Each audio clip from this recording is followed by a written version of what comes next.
हाय, मैं विष्णु शर्मा आपके लिए लेकर आया हूँ रिव्यू साहिब बीबी और गैंगस्टर का जो अगला पार्ट आया है, तीसरा पार्ट, उसका। तिग्मांशु धूलिया ने फिल्म बनाई है। पहले मैं एक लाइन में आपको बता दूं कि फिल्म कैसी है।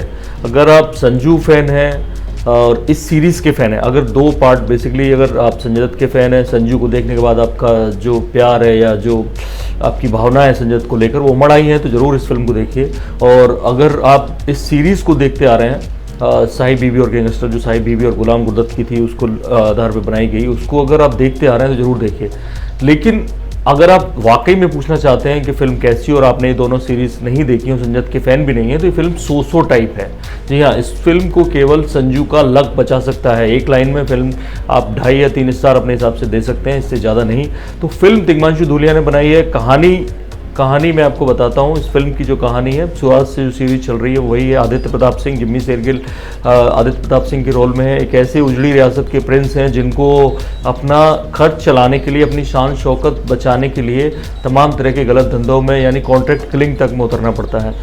तो दूसरी सीरीज, दूसरा जो सीक्वल आया था इसका, पार्ट 2, उसमें इरफान खान और सोहाली खान एंटर किए थे, और उससे पहले रणदीप हुड्डा थे पहले वाले रोल में। और उसमें होता ये है कि दूसरे वाले में इन्हें जेल जाना पड़ता है इरफान खान के बाद, इनकी मौत के बाद। तो अब वो जेल में है, फिल्म यहाँ से शुरू होती है। और जो उसकी पत्नी है माधवी, और जो माही गिल का किरदार है, बेसिकली पत्नी का रोल है। माही गिल अपने पति के अलावा तमाम अफेयर रखती है, और वो नहीं चाहती कि उसका पति बाहर आए, क्योंकि अब वो नेता बन गई है, एक पार्टी से जुड़ गई है।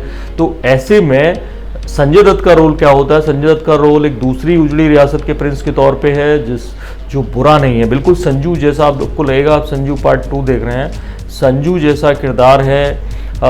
आदमी बुरा नहीं है, लेकिन उसके हाथ से बुरा हो जाता है। उसको एक शौक है, एक खेल खेलने का शौक है, उसी के जरिए वो पैसे कमाता है। अगर आपने संजय दत्त की फिल्म लक देखी होगी कि कैसे मौत होती है शर्त के चक्कर में, आप पैसा कमा सकते हैं या मौत कमा सकते हैं, दो में से एक मिलना है। जो रिस्क लेते हैं, बिल्कुल ऐसे ही होता है। गब्बर सिंह की स्टाइल में चैम्बर में एक रिवॉल्वर के चैम्बर में एक कारतूस डाल के वो चैम्बर घुमा दिया जाता है, और वो गोली जिसके हिस्से में आएगी उन दोनों में से एक मरेगा। संजय दत्त इस खेल के खिलाड़ी हैं, और वो अक्सर सामने वाला मरता है और संजय दत्त पैसा कमाते हैं। लंदन में एक बड़ा क्लब खड़ा कर देते हैं।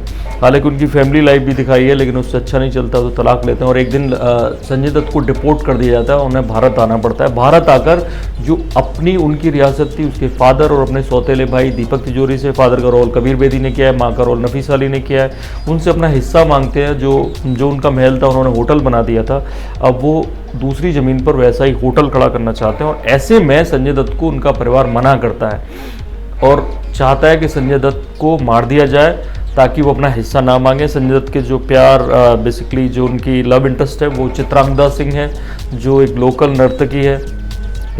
वो अपने आप को संजय दत्त की रखेल कहती है। बाद में संजय दत्त उससे शादी करने की योजना बनाते हैं। यहाँ दूसरी तरफ जिम्मी शेरगिल जेल से बाहर आते हैं, और अब वो अपनी बीवी से समझौता करते हैं, क्योंकि बीवी प्रेग्नेंट हो जाती है। अब उससे तलाक नहीं ले सकते, हालांकि उसे चाहते नहीं है, लेकिन उन्हें लगता है उनका बेटा आने वाला है। तो वो बीवी को प्रेगनेंसी में कहते हैं तुम आराम करो और मैं राजनीति में तुम्हारी जगह लूँगा। फिर कहानी कुछ इस तरह से मोड़ में लाई जाती है कि माही गिल प्लानिंग करती है कि उसका पति संजय दत्त के साथ वही लक वाला गेम खेले, रिवॉल्वर में एक गोली वाला गेम खेले, और वो मर जाए, उसकी हत्या हो जाए। वो प्लानिंग उस तरह से करती है। वो साजिशें आप देख सकते हैं, तिग्मांशु धूलिया ने अच्छे से वो साजिश प्लान की है, दिखाया है नाटकीय ढंग से। और फाइनली दोनों एक टेबल पे होते हैं, एक रिवॉल्वर बीच में होती है, एक एक करके दोनों आजमाते हैं, पहली गोली, दूसरी गोली, तीसरी गोली, चौथी गोली। आगे क्या होता है उसके लिए आपको फिल्म देखनी पड़ेगी। तो हम बात करेंगे पहले एक्टिंग की। जाहिर है जो लोग संजय दत्त के फैन हैं, और संजय दत्त और माही गिल, इन दो की एक्टिंग आपको बहुत पसंद आएगी। माही गिल के हिस्से में काफ़ी कुछ आया है इस फिल्म में, दोनों की एक्टिंग पसंद आएगी। दीपक तिजोरी रसे बार डायरेक्शन और छोटी पिंडी फिल्मों में काम करने के बाद एक अच्छी फिल्म में आए हैं। बाकी सब आपको गेस्ट रोल में दिखेंगे, चाहे वो नफीसा अली हों, कबीर बेदी हों, इवन जिम्मी शेरगिल जो साहिब के रोल में है, वो कंफ्यूज स्टेट्स में रहते हैं। उन्हें क्या करना है वो समझ में नहीं आता है। ऐसे लगता है कि वो करना बहुत कुछ चाहते हैं, लेकिन डायरेक्टर उनको रोल नहीं देता, उनसे ज़्यादा उनकी बीवी को देता है, या गैंगस्टर यानी संजय दत्त को देता है। तो इस तरह से वो बाहर रहते हैं। जो फिल्म है वो माही गिल और संजय दत्त के इर्द गिर्द सिमट गई है। अब दिक्कत कहाँ आती है फिल्म का, जो मैं अच्छा पार्ट है वो ये बता रहा हूँ कि आप इसको संजू के लिए देख सकते हैं। संजू की एक्टिंग बहुत अच्छी है और जो संजय दत्त को इस्तेमाल बहुत अच्छे से किया है। फिल्म का पहला सीन आपको बांध देता है, संजय दत्त से शुरू किया है, फिल्म का लास्ट सीन संजय दत्त की तरफ जाता है, लगभग जो क्लाइमैक्स है वो संजय दत्त के नाम है पूरा क्लाइमैक्स। संजय दत्त छा गए पूरी फिल्म पे क्लाइमैक्स में। फिल्म का फर्स्ट हाफ थोड़ा सुस्त चलता है, लेकिन सेकंड हाफ बहुत तेज़ी से चलता है। और फिल्म में जो नफरतें, साजिशें, वो लगातार फिल्म के सेकंड हाफ को, आप क्लाइमैक्स को एकदम तेज़ी से लाती हैं। वो आपको अच्छा लगेगा, इसलिए अगर वीकेंड पे खाली हैं तो फिल्म देख सकते हैं। इतनी बुरी नहीं है, लेकिन कमी कहाँ है? कमी ये है कि जुगनी के अलावा कोई ढंग का गाना नहीं है फिल्म में। डायलॉग्स में एक दो डायलॉग अच्छा है। एक डायलॉग बोलती है माही गिल के, आप रियासतों के राजाओं के पास अब बचा क्या, ले दे के एक नाम बचा है, वो नाम ही आप बचा लीजिए, यही काफ़ी है, तो उससे खिलवाड़ मत कीजिए। इस तरह के डायलॉग्स और हो सकते थे, जहां उन्होंने मात खाई एक तरह से तिग्मांशु धूलिया ने। अनुराग कश्यप यहाँ भारी पड़ते हैं उन पे कि अच्छे डायलॉग्स होने चाहिए थे, और यहाँ थोड़े डिसेंट भी रहते हैं, वो गाली गलौज से बचते हैं अनुराग कश्यप की तरह, जो कभी कभी ज़रूरी भी हो जाती है और वो यहाँ हो सकती थी।